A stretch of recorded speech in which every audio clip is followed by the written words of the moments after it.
All right, welcome back to another Supercoach Insider podcast. My name is Swiz, here to talk round 6, my Supercoach team, and all the AFL ins and outs. As always, thank you for all those people who support us on all our social media platforms, Supercoach Insider 100 and Swiz 26 for Twitter, and then there's the YouTube, TikTok, Spotify, SoundCloud, all that social media. As always, thank you to our sponsor, Splash Vodka. Thank you to all the people who have been checking out our videos this week and all the feedback we've got, all the Q&As. I put up that this morning. Also, the feedback regarding the forward defensive swap to help you get either Sheasel or Zeeble into your defense. Really do appreciate that. We'll get straight into the teams, and then we'll talk about my side and then a couple trade ideas. I think I was down to about 7 today talking to the boys. It's kind of trying to narrow that down, and I know a few people have been messaging me throughout the day. So sorry I haven't got back to you as quickly as you'd like. I've been at work, so once I had the chance on break, I've been trying to reply to different people. Also, those in the live chat today who I didn't get to answer their questions, I do have them saved, so I will try to tackle them throughout this show. All right, so Fremantle versus the Doggies. Out is Swilikowski. Bit of a shame because I know myself, a few others had him in draft. No, he scored a 2 last week. It's probably good for your Lockie Shields and Johnson, who's been named. They're named in the guts. Just he is there next to Brayshaw. I wouldn't be surprised if it was Sarong that takes that first bounce, but yeah, it's good to see Johnson in there, and it's probably a bit more food for thought when it comes to our teams and discussion soon. For the Doggies, in Keith, out, we've got Josh Bruce and Mitch Hannon. So a couple of changes there, not really changing a huge amount of the setup to the defence. Liam Jones still very much there where we want him. Oscar Baker is named on the bench. He is one definitely on the chopping block for a lot of people this week. We scroll down to the Port Adelaide versus West Coast game, which is on the Saturday. And we've got Teakle has come in. Now, I've been hearing it from a lot of Port Adelaide people that Teakle just needed to come in this week. So he's replaced Lysett. Ollie Lord has replaced Charlie Dixon. There was some talk about Dixon going to get a rest. So that is... They've said injured, but I think he might have get rested anyway. Dylan Williams, unfortunately, has been omitted, so that's been the big one for people who have been looking at getting him in as one of the better cash cows that we talked about. Him being in that defensive role and hopefully pick up dual position status, but him being dropped is annoying. And then also Mead is out too, so a lot going on there. For the Eagles, Elliot Yeo's injured again. Noah Long out injured. That's going to hurt quite a few teams that have him. Foley, Shuey, Zane True come in there. Jimby has been named at half forward after that poke to the eye. We know he's big break even. Some are trying to hold him. Others are thinking about moving him. He's the most traded out player this week. So that will be kind of interesting to see how that all goes. I'll just quickly go one off the chat. Chase, should I trade Setterfield or Green to Took? So that's... actually, I'm going to probably cover that a little bit more through the show because I've been asked a lot about Green today.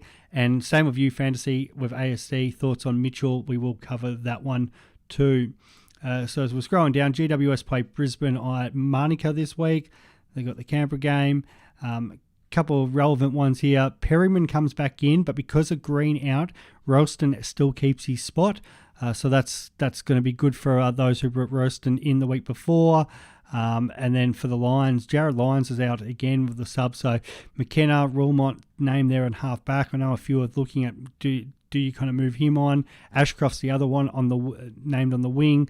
One that a few people are thinking, can I use him as a person to get somebody up? But at the same time, these players still have money to make. Yes, Corey, we'll get to Sard and Parish. I do like that question. I'll try to scroll through some of these as quickly as possible. Cats versus the Swannies, the flag to reveal. So there was some talk earlier if the Geelong Stadium might not have been ready, but clearly they're good enough condition to go ahead. Segler's come in for Stanley, so that's one more for your drafts. I said about handcuffing players like that the other day. Parfitt, Stengel out. Rowan has come in as well. Aaron Francis has made his debut here, so he's one to watch. Unfortunately, Will Gould's the one that's had to make way for him. So one, because 189k, there was some talk about him pre-season. Warner's also been dropped as well. And a big one there, Ryan Clark's come in. So Ryan Clark usually does tagging jobs. So it'd be interesting to see who he goes to. A lot of talk in our group chat today was, does he come in for Stewart? So that will be a very interesting one if that's in case the Swans do that. Okay, Hawthorn versus the Crows. That's down in Launceston on the Sunday. These ones we've got extended squads. A lot of extended squads this week. Yeah, I uploaded. Yeah, I know that, Cars. I'm going to have to delete that. Yeah, it happens because I wasn't happy with it. Okay, so Freo, in comes McGuinness. So that's the worry there if he gets named because he's a tagger. But he's on an extended squad at the moment. We've got, and the Crows have debuted Luke Nankervis, but the fact there's been no news about him, I think he'll just be on the extended bench.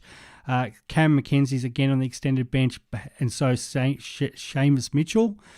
So you think they probably get the Guernsey, but Brockman played really well last week. Obviously, Ward and Scrimshaw, you think probably get a go. They've been liking this 2-ruck system, so those are moving early on Mitchell, and this is what Fantasy was asking for, thoughts on Mitchell. Wait until we get the news for the teams tomorrow afternoon. There is a chance that he doesn't even make the final team, or if he could be a sub option. So that's a real worry for those who are trying to go early on Mitchell, or who may have already went early on him last week. So this is the problem with this sub rule that we talk about every week, that any player could end up in that position. And like we had with Cam Mackenzie last week, even though we thought he would be the one getting some midfield time, it could be an unfortunate situation for those looking at him as a option there. So yeah, that'll be big news for a lot of people trying to do their trades tomorrow. Carlton and the Saints, it's going to be a cracking game on the Sunday. Sure, you're not a City fan. Absolutely, there's a story behind that. I'll get to it afterwards. So another one people are waiting on is Sin Cotter for Carlton. So he is also on the extended bench. So a few people need him because they need the 102k guy. With Sard out, most people thinking he probably does come in, but there's no guarantees about that. And that's the other problem. Does he get named sub as well? So another one we've got to wait for tomorrow. But he would be kind of a likely replacement. For the Saints, Jack Steele is back. So naturally a big one there. And Jack Sinclair's been named back in the back line. But their back line, outside of Wilkie and Howard's, well, they've got Battle down there. They're kind of the way they've named it, Sinclair at half-back. But I think that obviously gets changed around. You'd think Howard and Wilkie naturally go to the two big tools in the Carlton's forward line when Kernell and McKay. They usually like to play Silvani down there, so that'll probably Battle, and then the smalls will man up on the other small players. So it's probably good that Sinclair's back in that role. See how it kind of goes. I know a lot of people want to go early on him. He's still got a large break even, I think 113 that we talked about this morning. So you can definitely wait another week and see how he goes before you make that jump. Gold Coast, North Melbourne. Even though we'd had the news from Heater last week that which should be another 2 weeks away, he has been named.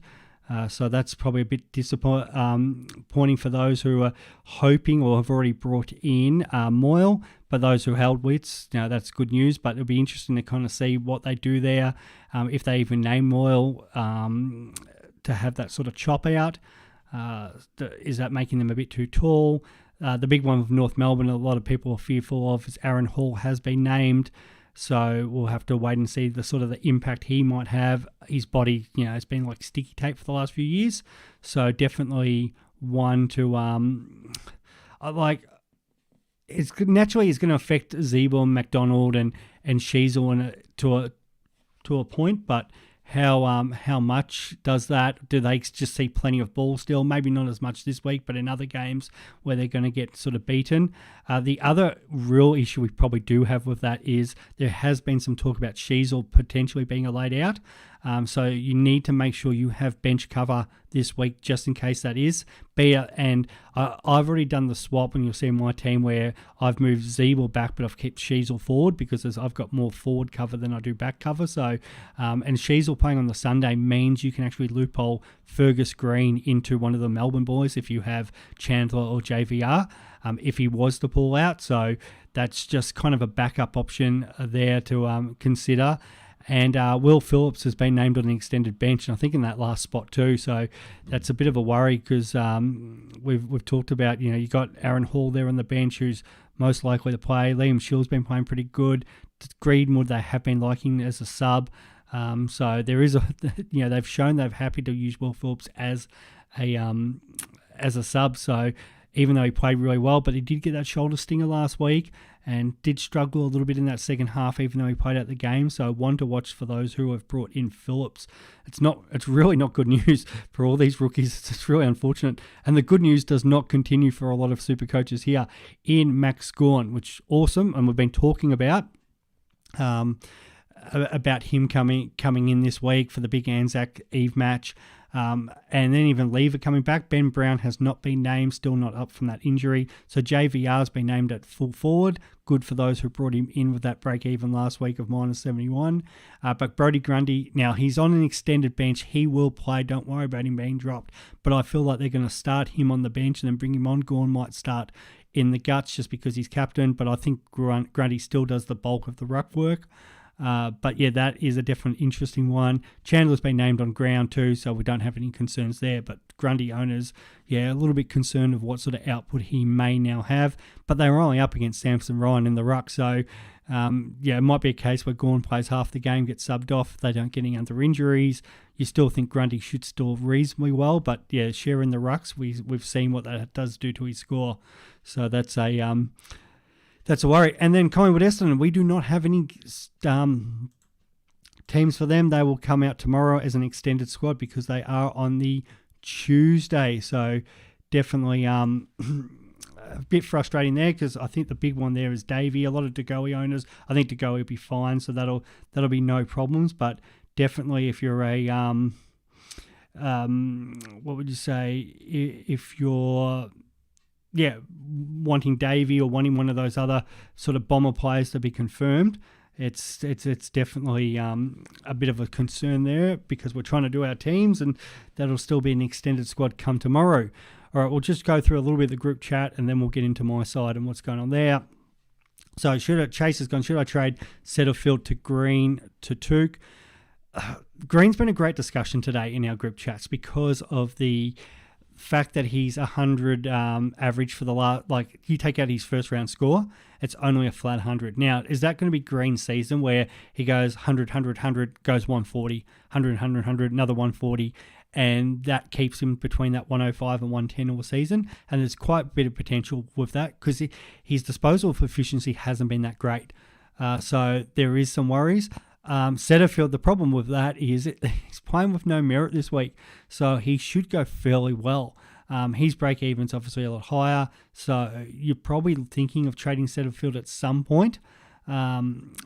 There's no right or wrong answer for that, and everyone we've sort of talked about, and naturally we've obviously got some people in our group chats who have won Supercoach and had some really good top finishes, and everybody's torn on this decision. Even the idea of trading Green, it's some were saying yes because he's not going to probably be top 10 anymore. Now's the time to trade him. Others are like, well, he's still going 107, potentially can still go 110 plus. And as a M8, that's going to be fine with the performances elsewhere. So it's a real hard one. I prefer trying to get somebody else up to Touk. And if Merritt was playing, I would say, Setterfield, no problems. I'm just now, with him playing, I expect Setters probably can go 110 and you're going to get that much out of it. I think Touk's probably, this is the time to get him, but so maybe it is, if that's the only way you can get him, maybe it is Green. And you just hope that Green on your behalf there, Chase, doesn't go any, just stays at 100. And we've just talked about Fantasy AST about Mitchell, so wait until those teams come out because there is a worry that he could be a sub. Corey Sard to Parrish, and what should I do? And should I do a defender or forward 570k who is a better option? Parrish, we know what he does on Anzac Day. He goes really large and there's no merit. I don't think Collingwood's going to put any work into him, so that's definitely it's got to be kind of a thought. In regards to other options, like Jake Lloyd's there, where we talked about him earlier, it's just the only game he's gone under 100 was the D's game, and that was the only game he didn't get 24 touches. He's just seagulling back there fantastically. As in a great forward, 550k is still Jeremy Cameron, probably the best player in the competition right now. So that's fantastic option. And the Cats, the great thing about the Geelong this year is the fact they lost the first 3 games. So they have to win, and they have to keep winning well to try to boost up that percentage. And even last week, West Coast got late goals, so that brought that percentage down. So it's not like Geelong are going to go round 10-0 and they can start resting players there. They still have to actually try to win and win well. So that's they are probably 2 of the options there. I ran through some other ones this morning. If you haven't seen sort of the pod, actually I was going to say just go back and watch that, but I will name a few. Caleb Sarong's at 573, so is that over? That's just slightly over yours. Liam Baker 522, another option, and Noah Anderson's been getting some love in our chats and that. I don't like him naturally as a top option. I talked about Sinclair and Cornelio holding maybe another week before you go them. So, yeah, definitely options there. All right, so we'll get into sort of mine, and then I'll come back to the group chat and answer all the other questions, especially the ones that were answered asked earlier today. So I'll see here. So I've got some, and if I can get this up so it actually fits on our page. And of course it's not. Let's see what that does there, just so everybody can see it at home. There we go. Okay, so I've seven kind of options we were talking about in the group chat, and this was because a few of the other guys were looking at, and I should say guys and girls were looking at different options today. So option A, it was one of those ones I didn't really want to do, but I was just trying to find out how was the only way I could get in Neil and Miller, and trading Hopper and Green. I really don't want to trade Green and Hopper. That naturally, they both got, Hopper's still got cash to make, he's still averaging really well. Green, it's one of those, toss of the coin sort of situations. But I thought that was a possibility if I really wanted to get Neil in. I'm not a huge of it because I feel like it's a little bit sideways, even though it is going up to premiums. It still doesn't probably solve a lot of the problems, but that was that was the first option I was kind of looking at. Then I had option B there, which was Jimby. This was with Tom Green in again with Baker to get Lloyd, Jeremy Cameron and Roberts, which in a sense I don't mind because it brings in a top 6 forward and potentially a top 6 back. But again, it's I'm missing out on Took. I think of the love affair for Took with North Melbourne coming up, and they've still got some good games. So I kind of in a way didn't mind this, but at the same time, thought there was probably a couple other better options. But in the same time, I know a couple of other guys were like, yeah, Lloyd and Cameron, that's kind of those pods that no one else is sort of jumping on, and could be definitely some good options there, especially if you're stronger in the midfield. If I was stronger in the midfield, I'd probably go that if I had one extra midfielder. Option C, I'll get there, and of course my it won't fit in. This is an interesting one. Jimby and Baker out for Chase Jones and Hawkins. And Grimo, of all people, he was the one that was like really big on this. I know Supercoach Mama is really big on the Hawkins. I just get worried when does he get rested. But we've talked about that for just before about Geelong. Does their situation change this year? Chase Jones, the role is there. I don't like the fact that he was sort of named up in the forward line this week. However, if he is playing on that wing, or if he's pushing up from half forward, spending majority time on the wing, we know wingmen can struggle to score if the ball doesn't go through them. At the same time, he proved against the Blues last week, who's got a good midfield, 116, playing the Hawks. What if he goes another 100 plus this week? Like that break even, he's going to make 50k minimum there if he goes anywhere near 100. Break even still going to be really low. So even as a cash cow, he's one that could make 100k easy in 2 weeks. It might even be 3 weeks 120, 130k, and that's better job security than any of the other rookies we're getting there. That's points on field. Now even if he goes 80s the next sort of 3 weeks, even that could make still 80k, and it's again that better job security, better scoring potential. So there's a lot of ticks there. It's just that extra higher price. And then what happens if he still keeps going 100 and becomes actually think Will Day and gets in that mode where, and even Zeeble, well, this guy could become a defensive keeper for us. Like, the average is skewed because the first week he came on as a sub. We know he's, a high draft pick in his year. It's a tough one there. Like, this one, it's high risk, high reward kind of thing. And at least it's just trading like Jimby, who's got great scoring, but he has to go 70 for the next 6 weeks just to make 50K. And the last couple of weeks, even though last week was injury affected, he hasn't done that. So he's potentially going to, my max cash was only going to make a little bit of cash the longer you hold him. So him to Jones it's an easy gun. It's just Hawkins sort of, is he going to pump out another 150? Probably not, but at the same time, the way Geelong play, he's got the ability to obviously get on the end of 3, 4, 5 goals, and the Swans backline is absolutely decimated this week. So what happens if he, down Geelong, flag unveiling, Hawkins Cameron show, and they towel up the Swans, and which is they did on grand final day, and this is now without the McCartan boys playing against them to stop them. Like, no disrespect to Francis, but how's he going to man up on sort of Hawkins or Cameron? Like, it could be a real interesting one if he gets going and Hawkins scores a 120, 130 with a break even of 1 or 6. Those who bring him in, aka Supercoach Mama, you're looking at a very good position. So that is something of a bit of food for thought for me. All right, so then I've got D, and now this is my favourite one. Now, excuse Dylan Williams, because when I did this, Williams was still playing. So let's sub Williams for Matt Johnson. And this is Baker, Jimby, Cowan, and Roberts, Miller, and Johnson. And the looking at this is because Baker's cash is pretty well done. Like, it's going to be a very slow burn to make another sort of 30, 40K. Jimby, we just talked about. Cowan's a bit the same. Like, could do a bit better this week without Sard down there and Doherty, but he's been going at your 40s or 50s. I think that's what he kind of is. So he's kind of a slow burn to even make another 30 or 40K. You get them out. Roberts, Johnson, potentially with their roles come in, make, sort of 80 to 100K a lot quicker than those two guys. And then I get Took.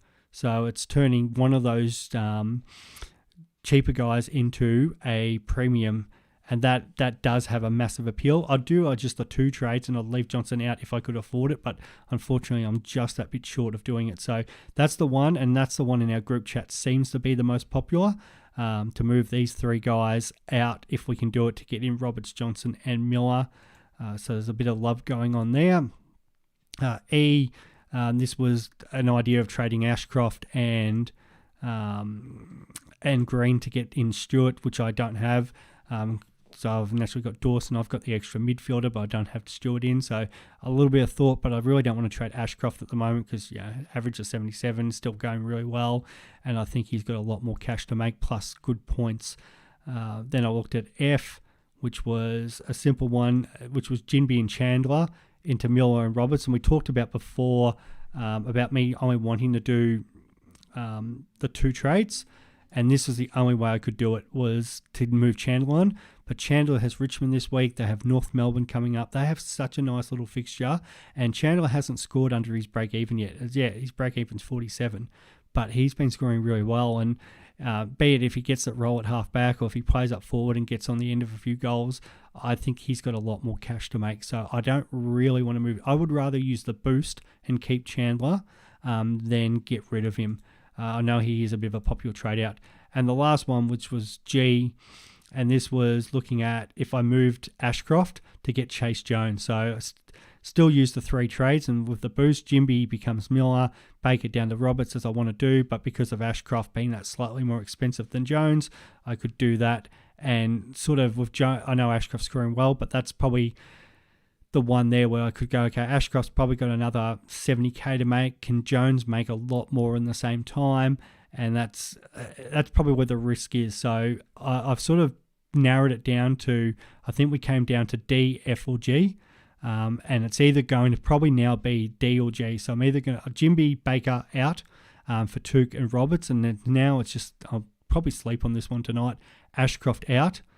And or will it be, who's the other one I was talking about, Cowan? I'll go Cowan to Johnson or Ashcroft to Jones. And I'm still torn on this one. I'm really favouring a lot towards Jones just because I've brought him in a lot of drafts. Like, I couldn't believe out of the 8 drafts I'm in, he was available in 3 of them. And thank you very much. I'm happy to bring him in into my defence there. So it's like the heat map looks good. Everything about Jones's sort of role. The Crows are up and about. They do have a kind of tougher fixture coming up soon, but he played really well against the Blues and it didn't seem to matter. So that's what I'm sort of thinking about there. All right, now we get into what my team looks like. So people want to also see how much cash I had. So that's how it is, 193 at the moment. So that's kind of why I could do the moves that I'm looking at. As I said in the video the other day, the no trade loophole. So, you have to make a trade, but then you reverse it to put Zeeble into that back line. So if you haven't seen that video and you need help with that, if you don't want to make any trades. And then, Green's this emergency just in case Sheasel does not get up. And then I can loophole him with Van Rooyen. So apart from that, Davey won't be on field. It's just at the moment while Jimby's there, I just haven't done obviously those trades yet. But it will be likely, Jimby comes out, we'll make him Roberts, and then we'll make Oscar Baker Took, and then it's just how do I get that extra little bit of cash? Cowan, is it you to Johnson, or does it come Ashcroft? And I know Benny will be there saying do not trade Ashcroft, but that's kind of the option. All right, we'll get into some of these questions. Thank you for those people who are going live. To Group Reet, sure you're not a City fan. Yes, so the answer to that one, so my great-granddad used to play football, soccer, however the terminology you want to use, back in England. So that's half of where my family's from. And he used to play sort of for Derby, Huddersfield, and I had a relative who was a reserve goalkeeper for City for a little while, and that. So we're talking like a great here. So that's kind of ran through the family. So yes, I'm a City fan. I haven't jumped on just because we had the billionaires oil support us. I'm very proud of that. But yes, no, I did watch. I have watched City play, and I was following them when we did get relegated, and it's been a bit like Richmond. It's been some happy times since then. So there is a reason why I do support City. Yep.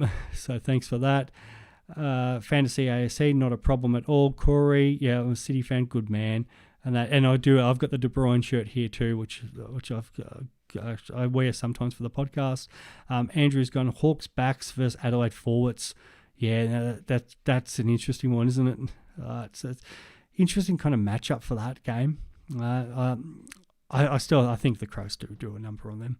And it could be really bad for the Hawks. But then Launceston, they do play that better than anyone, but Hawks have clearly shown that they are in for the rebuild in the long haul. Yes, Liam, good on Freeze. Hi, Swiz, love your work. Just a quick one. Would you advise Young down to Jones? I'm down to 24 trades, and this is where it gets a bit hard because here I am, 28 trades. I feel like I can use the 3 in the boost. Some people messaging me today are like, I've already used 3 boosts, or I'm already down to 25 trades before I trade. So then you're starting to get a bit low, but yes, down to 24 trades with Day and Green on the bench. A lot of rookies on field without trading this week. So would you go Young down to Jones? Yeah, Young hasn't been performing that good.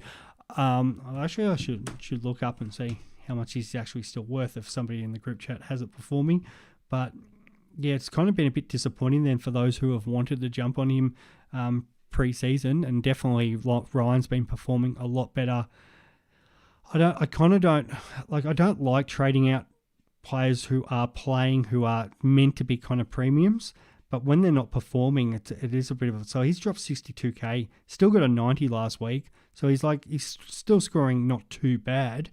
That 63, well, he comes out of his score. If he goes 90, he's going to start going back up. It's a real tough one with Young, and he's had a 50 as well. His scoring hasn't been crash hot. The problem is I'm finding it's one of those things and this is where I think I get probably scared maybe of trading out a kind of Green, because it's like, okay, I trade him out and then he's got the role there, and then Young still has the role. He's just, we did say about Fremantle kind of a little bit of defence by committee, but there's kind of no reason why, some of those games that he's having, he's kicking the ball a lot, he's getting the 18 touches, the 5-6 marks a game. If a couple more of those marks become intercepts, he tackled well in the last game. If he actually gets a couple free kicks, which would be nice. I know in a couple early games he gave away free kicks. That 90 could easily become 100. Now, is Chase Jones going to outdo Young? Probably not. The only thing you're probably getting out of it is the 140k initially, and then Jones, naturally, with his break-even, is going to go up in cash. So unless you're holding that cash and then using Jones in a couple of weeks to upgrade to someone, or that cash helps you turn, say it's like in my example there, it would be, say, I need Ashcroft's cash to hypothetically get Jones.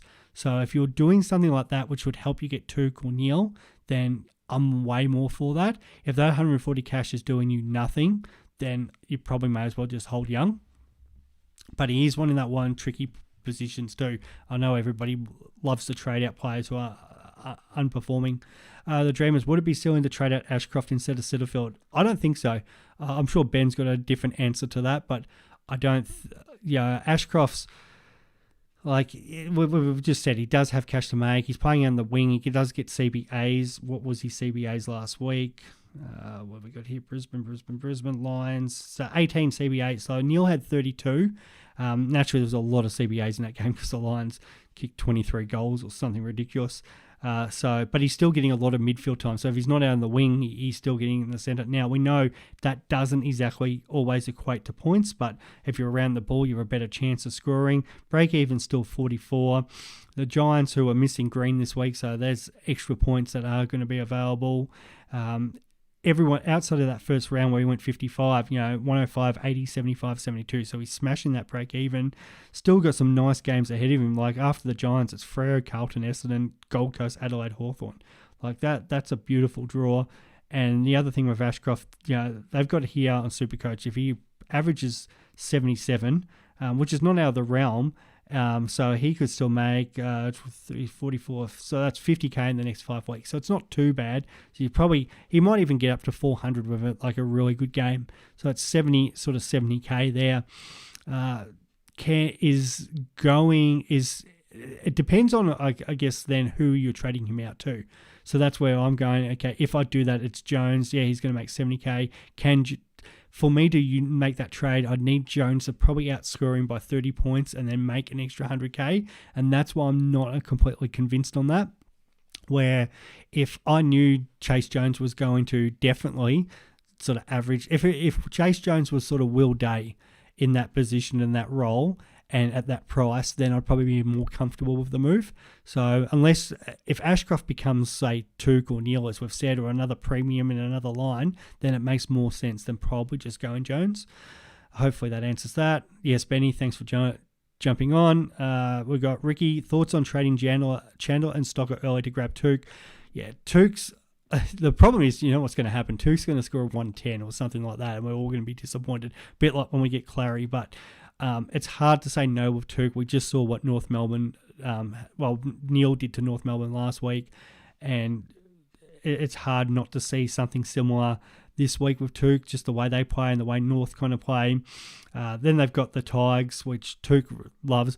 Even more who he loves is Melbourne. I think his last 3 games against the D's, he's gone 140 plus. Like, absolutely smashes them. And then they've got the Eagles. Like, that is, outside the D's, it's the softest run in footy you probably could have at the moment. So it's really hard to ignore Tuke. And if you don't get him now, when are you going to get him? Like, it's going to be after your buys, and then could be whatever price, like, anywhere 650 plus. So that's where it gets hard. So I don't mind it. I would prefer to keep Chandler if you could, but yeah, if it means getting Tuke, it's hard to ignore. Placey, thoughts on moving Green to get Clary in? Green isn't a top 8, and it's going to be hard for me to get Clary. Yeah, I've got no problems with that either. Like, Clary might, if he has another kind of 120 game this week, break even 160, he drops 20k, but that's still going to be 670, and then maybe he drops 10 the week and 20 the other. The problem is Clary 168, he can go that against Richmond. And then that's the problem. Like, what if he does that? His last time he played the Tigers, he went 168. So then it resets, and then he goes North Melbourne the week after, which last year he went 178 against. So that's the hard thing right now. People who aren't owning Clary, and I know Chris is one of these guys. He's just fingers crossed that it is Clary going, 121, 115. But he's already shown this year he's gotten 2 really good scores. And if you don't have him and he goes one of those big ones, and we've seen him double ton before, and that it's scary not being an owner. So yeah, I don't mind that because depending on what your bench cover does too. Like if Ralston, for example, was my bench cover for Green this week, and Ralston only goes 40, and the guy you're bringing in, say it's Clary, might be scoring 140, 150. Well, that's 110 points you've got up me holding Green. If Ralston, for example, comes out and scores an 80 and Clary only goes 110, well, you've only got 30 points off me and you used that trade for it. So that's where a few people in the head, you're trying to, it's always hard to predict this. We don't know, but we can only go on to previous data, and Clary against these teams absolutely tower them up. So I don't mind it at all. Cars, would you go Sinclair over Took this week? No. But I'll read the rest of the question. If it allows me to get Merritt and Sicily in the next 2 weeks, makes it a little bit harder because I probably can't afford those moves if I go Took. I would say, no, I'd still go Took and have a look at what other options open up. Merritt and Sicily are good, but potentially we've seen Lloyd get on his run. It might be maybe Canelio has a really good score and we have to jump back on him. It might be Petrarca, for example. So there might be other players. Sicily and Merritt are good to own, but are they? Well, Sicily at the moment, just the way the Hawks are setting up, it just seems like there's a few other options which are just as good as him. And the same with Merritt in a way. Merritt's great as a captain, scoring really well, and we know what he can do, but is there somebody else who can go similar around the same price or cheaper when he comes in? So I think if you've got the chance to get Took, and as I said with Sinclair, that's the hard thing, the break even 113, which you can easily do. I don't mind it. And if that's what your plan is, if that's how you're thinking of planning it out and going, I'm going Sinclair, Merritt and Sicily, I'm going to work out Took later or hope these guys match them at the trades, well, that's fine. A lot of these, and I said in the podcast this morning, also depends on what your ranking is. So I'm 3,141. I'm not that many points off Chris. Really, that one captain's decision in round one has cost me, being up with him. So easily it can be, if you're in that sort of range, you're just hoping sort of get your captains right and then you can make ground on them. If you're ranked 40,000, 50,000, 60,000, whatever, then absolutely go a few more of these different line moves. That you're the perfect person if you're ranked, say, 40 or 50,000, or even maybe higher further out, and you go, okay, I'm going to run a risk against Took. Hopefully Took doesn't go well. I'm going to go with this plan. And if it doesn't go out, well, it makes no difference. You're still going to be ranked where you are. But if it works out for you, that's how you make ground on everybody else. So again, it depends on where you're ranking. Fantasy as to why am I holding Liam Jones? Main reason is because he scored 88 last week and break even of 31. So that's one of the big things because it hasn't, outside that week one injury, hasn't gone under that.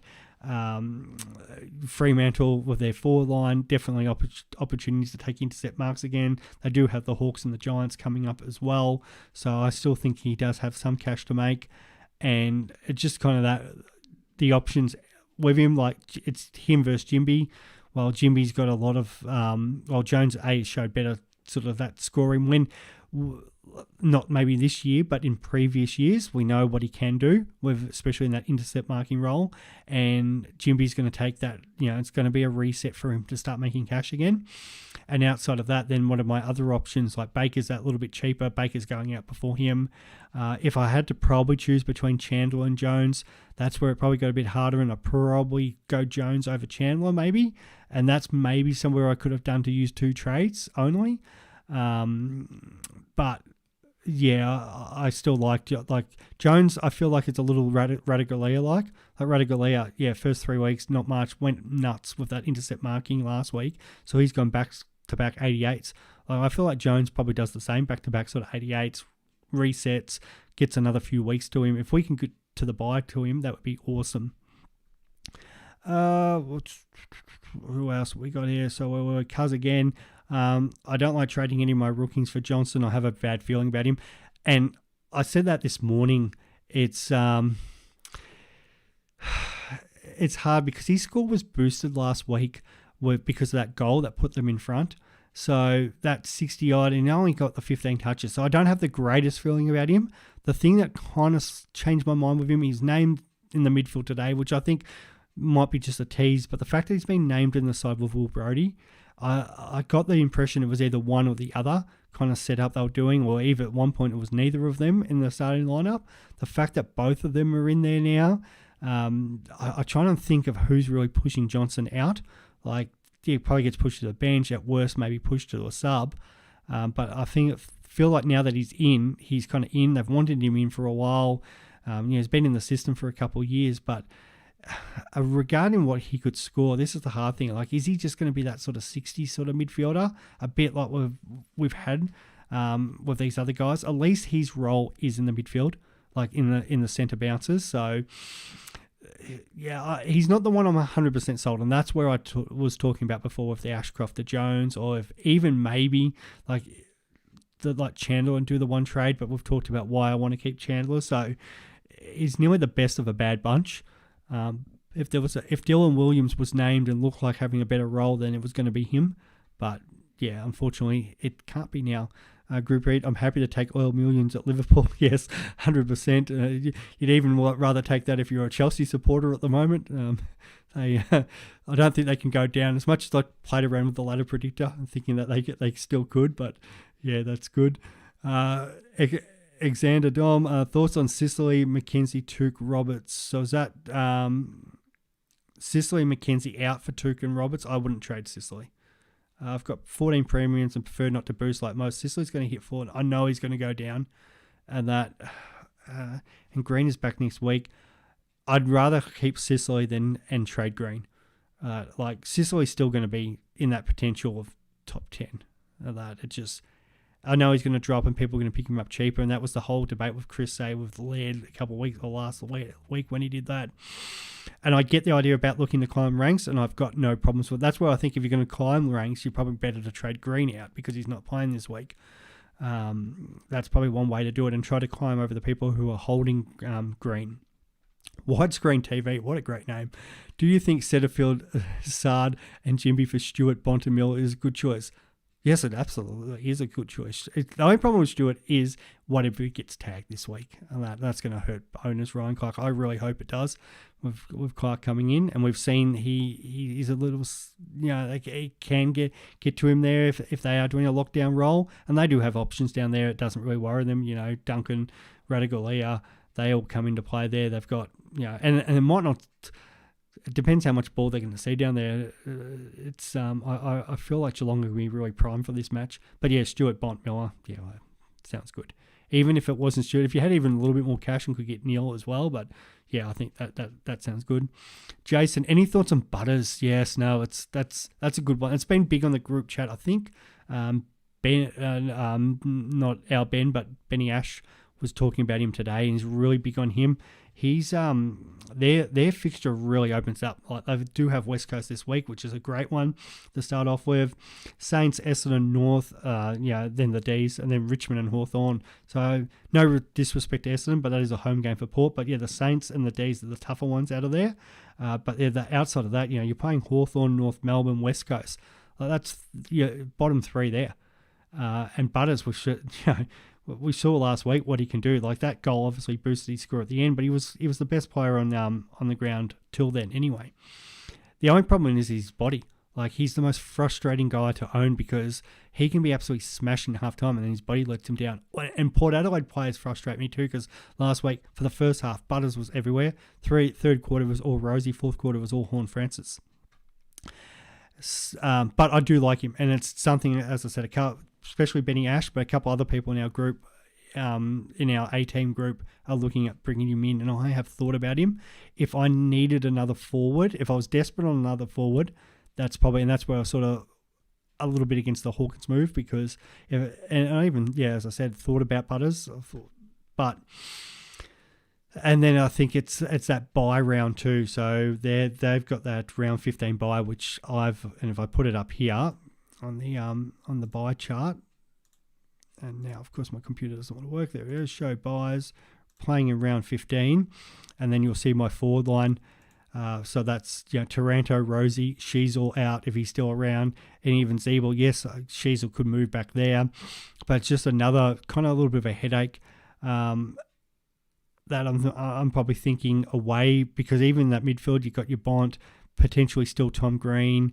I would have probably moved Hopper by then unless he's absolutely flying and untradeable. So that's probably the other thing. I've sort of just against Butters because of that. But if it wasn't the case, yeah, I do like it. I do like his pick. Playing guts, can score really well. Apologies, where am I up here too? We just talked about Butters.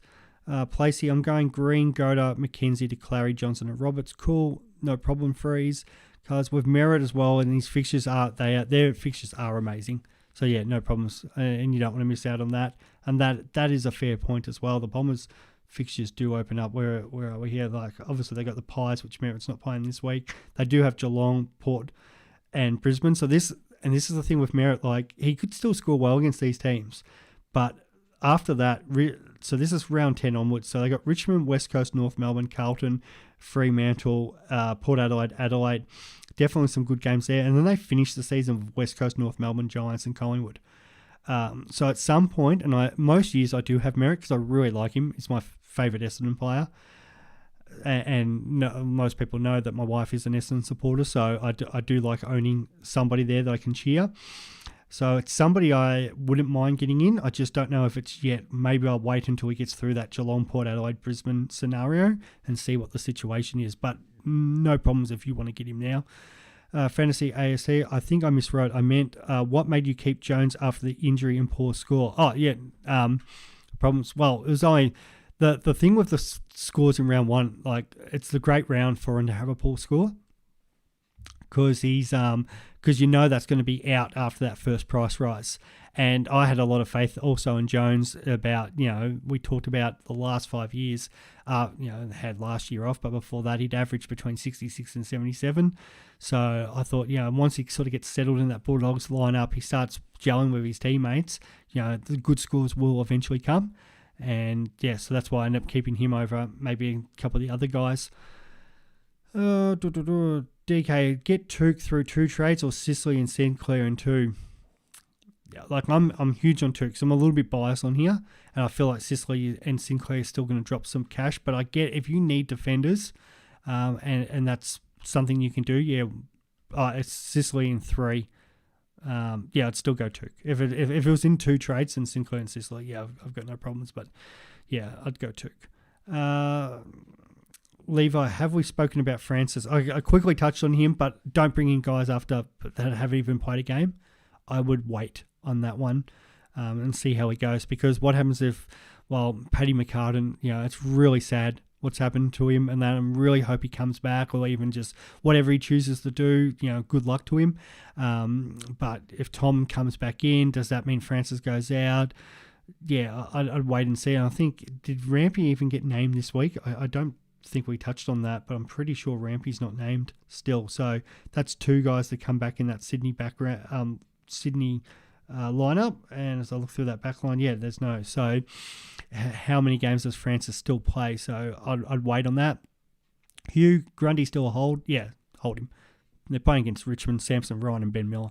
Like, Grundy should still score well even with Gorn back, then make the call the following week to see what happens. No problems, Xander. Cuz Johnson, job security doesn't worry me. O'Driscoll is coming back for the wing role and should knock out Hughes. Yep. Hughes just asked me about, Grundy, so I was just getting to that. Widescreen TV. Instead of Stewart, I could get Dawson. Is that a better choice than Neil? Like, Dawson, we've talked about, is a must-have in the defence. If you don't have him and don't get him this week, how are you going to get him?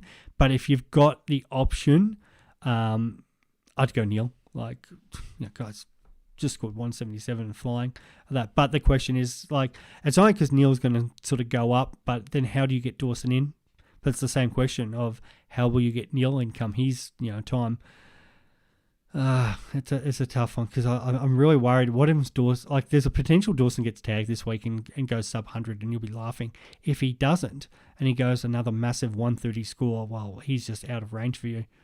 and then maybe you look at trying to make that up through getting other guys who are cheaper. And if that becomes Sinclair and Sicily, and you can still have sort of 6 really good defenders, you just don't have Dawson's really good scoring. So it is going Neil versus Dawson the way. Even Stewart, as we've said, they're all good options, mate. They're all yeah. The reality is I want all 3. So I have 1 at the moment, and I'm trying to plan on how to get 2. And I'd get Neil this week if Tuke wasn't playing North Melbourne. I'd be getting Neil in. But it's just that's the way it is.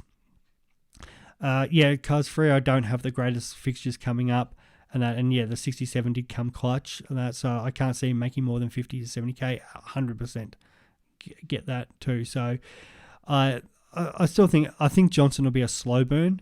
Yeah, I'm really worried about that. That scoring potential I've said about the goal. I think his job security is more shored up now, but still there's that possibility he still is going to be a sub. Like he's never looked like being out of the side. It's just that the question is he going to be the sub, or is he going to be, starting on the bench or starting on the midfield? And that's the worry. Is it a case where he has like Roberts last week and has a really good game, and that shores him up with a spot in that midfield a bit longer? The thing with Freo, and something that hasn't probably been discussed enough, like they brought in Jackson, but they've lost, Griffin Lowe, Darcy Tucker, Blake Acres. So senior guys have come out of that side, and clearly it's to play some of these kids. They want to get Johnson in there. They want to be playing him. I'm surprised Neil Erasmus isn't probably getting enough of a go. Maybe some people over there in the West would know that a little bit more. Why? I expect them to try to maybe pump some games into these young fellas. What we got here is, cuz I really want Tuke, but I might think it hurt me. Less than a day to the side, exactly. Covering a few people from this morning, because I do apologise not getting to them on the live chat. So we had Mitch. How many boosts do you think we should have left at the moment? So I've got 3. That'll be probably down to 2. You've got to have at least 2, I think. Just because during the bye rounds you're not going to need them, because you're going to have 3 trades anyway. So you're kind of fine there if it happens. I think it's kind of 1 more through the upgrade season coming up, and then maybe but you kind of want your team finalised. So last year I didn't really need the use of the boost. Maybe you're holding 1 after the buys, but it's probably 1 more leading in, and then you're fine after that. Like, unless something horribly goes wrong and you're keeping 1 for safe keeping. So I think you're in a perfect world, you probably need 2 after this round. Magnus, is Tom Stewart a wait or buy this round? I've thought about that too, but his break even has gone back up to 120. Yes, he can definitely go more than that. I'm really hoping Ryan Clark locks him down, and he has a couple sort of weeks where he comes back to that 560, 570. It was always going to happen once that 163 cycles out. So I think you can actually wait a couple of weeks on that. Bo asked, do I hold Merritt and Tom Green do I hold both Merritt and Tom Green? Definitely Merritt. Tom Green, we've talked about, that's a 50-50 call, especially the fact that you've got both. Maybe it's Green that's the one that goes. Noah, Zeeble or Day next week? I'm huge on Jay-Z, but I'm looking at how can I set my team up to get Will Day next week, and that's a little bit of the decisions I'm trying to make.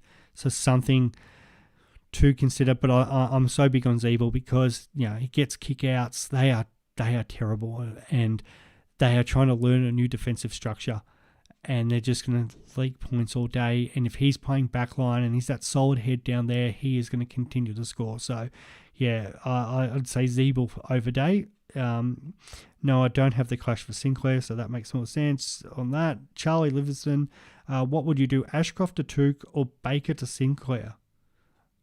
Okay. No, I'm big on Tuke, so I'm going Ashcroft as much as I wouldn't want to trade him. Yeah, Ashcroft to Tuke there.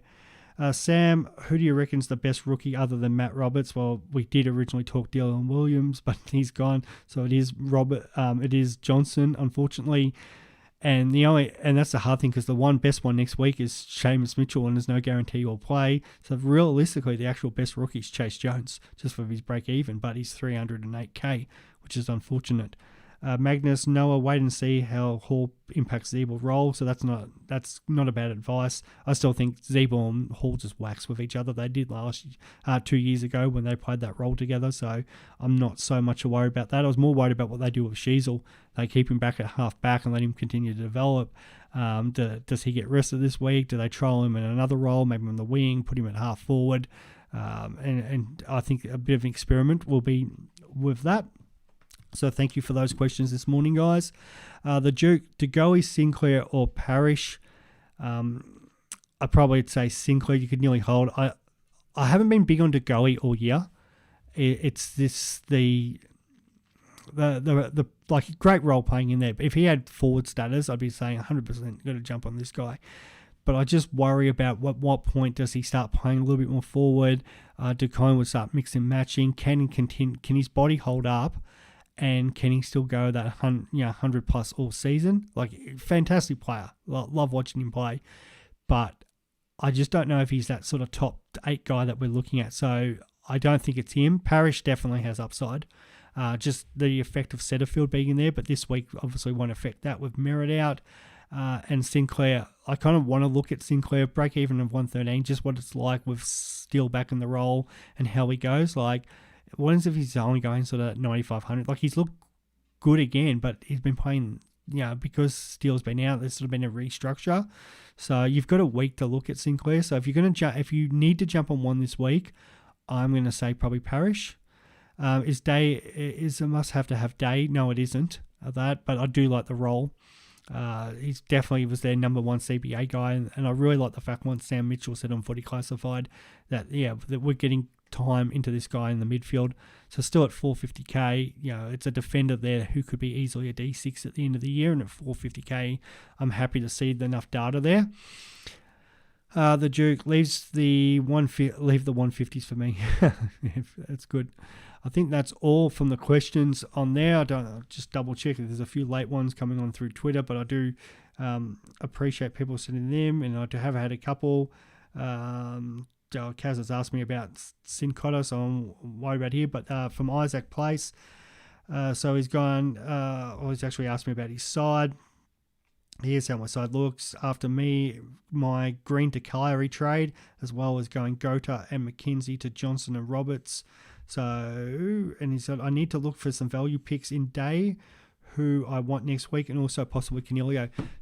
And just because of their break even, so we did discuss that this morning. I'm sure I still had it here because I know I definitely was looking at. So Canelio break even of 102. Playing the Lions, their draw is awful coming up the Giants. Brisbane, Sydney, Collingwood, St Kilda, Geelong. So do you need to jump on those guys, Canelio, this week? No. Yes, Green is out, but is he going to... I'm pretty confident Canelio's not going to come out and go was he going to go 160 to sort of go up, 25k to kind of hurt? Anything under the 102 is going to be fantastic because we're going to pick him up cheaper. Sinclair, we've talked about the same thing, like break even 113. Like, unless he comes out and does a massive 170, which it's not really him. He's more that 120 sort of guy. He's not really going up and changing cash. So you don't have to rush on either of them. So yeah, I just kind of I'd happily wait if there's other guys you kind of get on, and that's where we, like I sort of mentioned earlier, Lloyd and his break even of 70. You're looking at Jeremy Cameron and his break even of 52, and even down your Hawkins -6, I think it is. Chase Jones -31. Some of these guys, that's why you've got to consider them this week. Now, you might not jump on it, but you've got to consider whether guys with the break-evens who are a lot higher, even if they have a really good week, you miss out on those points. But their break-even, their value is not going to change. So there's no need to rush on these guys unless that's, you're trying to save trades and that's the only move you can sort of make. But again, it all comes down to your ranking, and that's a big thing that I'm trying to push with people. And it may be like a lot of people like to DM me their teams because that's always easier to say when you're talking about trade ideas to see what your team's doing. So I do appreciate that. Makes it a lot easier. Maybe to actually tell me your ranking or what you play for. Like, you might play head to head and just league. So that's a different scenario how you're setting up your trades in your team. compare, and depends if you're in just one league, and it might be a cash league, for example, or if you're in like myself and you're playing 10 different leagues and stuff, but I still play sort of for overall, and hopefully that sets me up to still win my cash leagues. Or are you just an overall player? If you're an overall player and things have gone wrong this year and you've had, Doherty and Darcy Cameron and all the injuries and you've just copied them all, as we said this morning, maybe it's you just take a whole lot of risks and maybe that's the way you get up. And if that doesn't work out, then maybe you play for a particular round and go, okay, I'm going to load my team up for this particular round because 3 of the top teams are playing 3 of the bottom teams and try to win the 1,000K. And then you're still 1,000K richer than most people playing Supercoach this year. So there's, or potentially $1,000 more richer. So there's different ways around it. So yeah, if you're ranked way back, then that's something to think of. But the points difference, and we talked about this, and JP's talked about this. Last year he was way back after 6 rounds. I was 13,000 coming into those buys and still finished top 500. JP won the thing.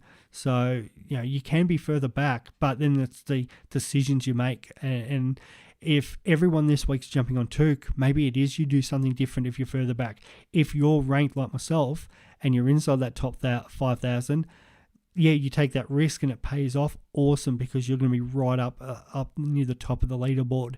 If you take that risk and it doesn't work out, you're back, way back. So for me, it's a little bit more playing safe, and that's where like sort of Took, and I'm just hoping having those sort of right captain calls will put me up. Or at least sort of hold around my position and just slightly work my way up at the moment, and then maybe pick my moment. So, and this is where the Chase Jones decision is huge.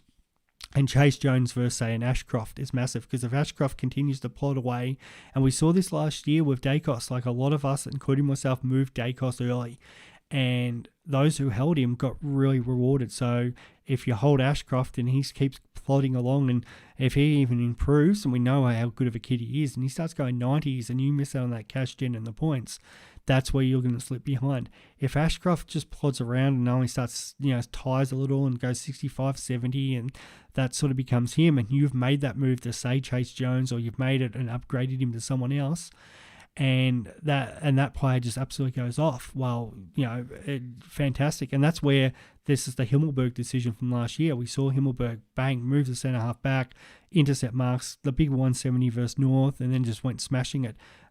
Chris and I made the big move last year, Darcy Cameron to Grundy before everyone else. We were a week ahead of everyone else. So that's where our ranking started to climb early on, because we took that risk. Grundy has the really poor score, and everyone has to then, well, a lot of people did that trade to follow us, but they were a week behind us.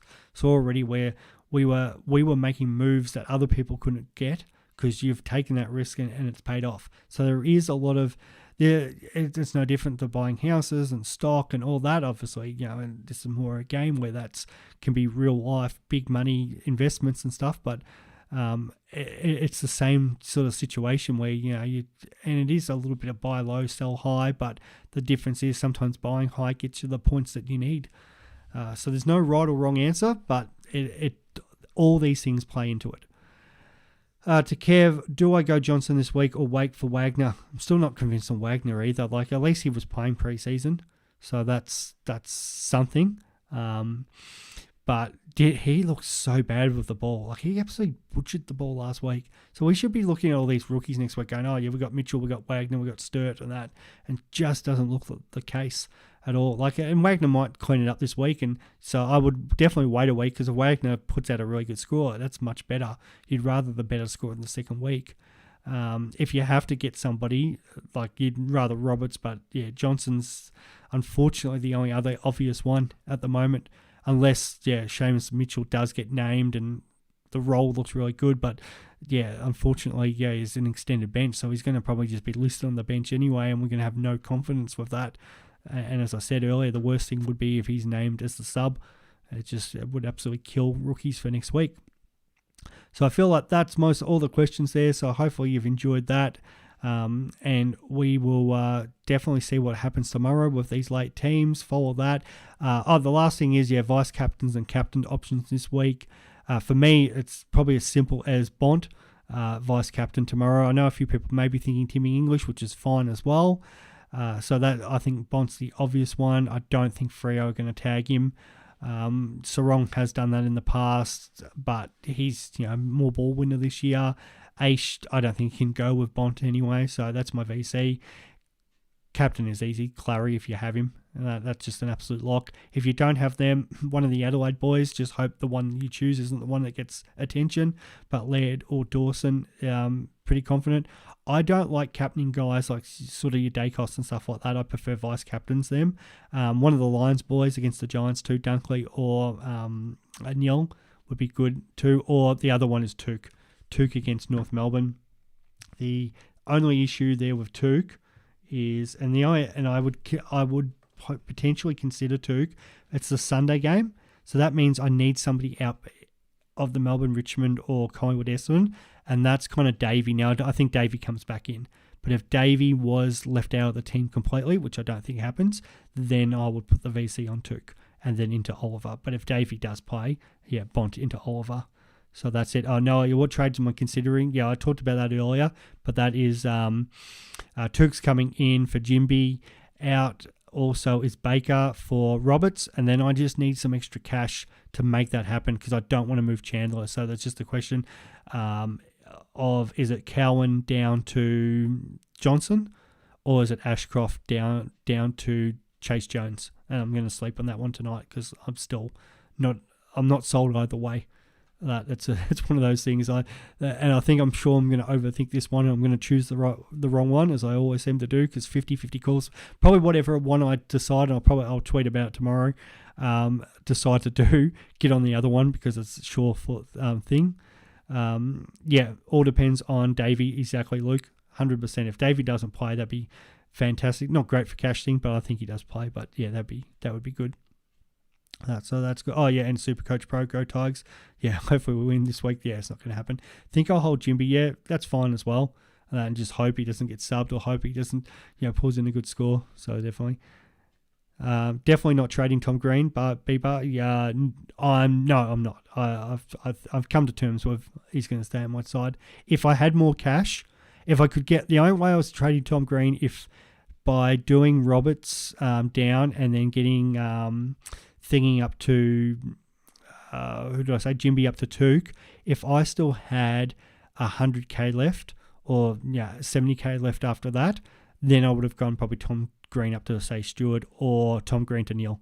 If I could have done Tom Green to Neil, I would have done that in a heartbeat. And that's the only probably thing that was a little bit frustrating, of probably going Oliver a little bit earlier, or say English. But I knew why I didn't go Grundy, because I'd already had the inside news there about Gawn coming back this week. So that's why I stuck with English. But yeah, maybe if I had that extra 100k, but the fact that I don't have 100k, there's no other option for me to go to Green. So that's why Green is staying, and hopefully that pays rewards. All right, that'll do me today. So hopefully everybody's enjoyed this, and we will be back. We'll be chatting to you over the weekend anyway, and look out for that. Look out for all our other pods that we've put up, and hopefully